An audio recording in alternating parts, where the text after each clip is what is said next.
Heute für euch ein Test. Die Blizzard-Fontänen, hier auch beschrieben als Wintergewitter, in dieser kleinen Extraschachtel ist der Artikel zweimal enthalten.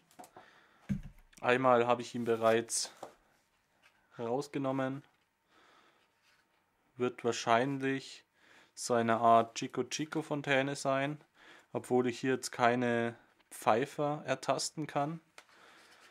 Ich weiß über den Effekt eigentlich nicht viel, deswegen freue ich mich extrem auf die Zündung. Enthalten sind die beiden Blizzard-Fontänen in dem Tiffany Starshow Sortiment von Weco Feuerwerk. Eine Top-Rarität, findet man heutzutage leider eher selten und wenn, total überteuert.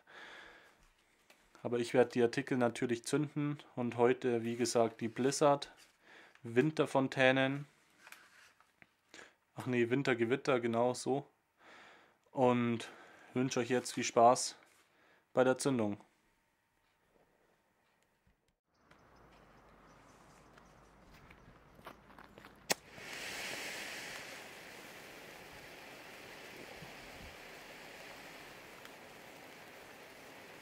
Sehr schöner, ruhiger, edler Effekt.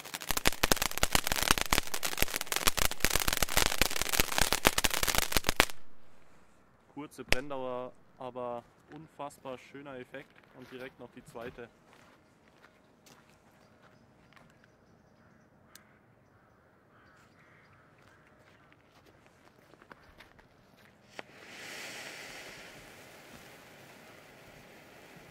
Vor allem das am Anfang hier gefällt mir sehr gut.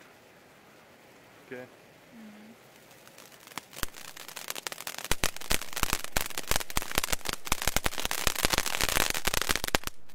Also wirklich super schöne Fontänen.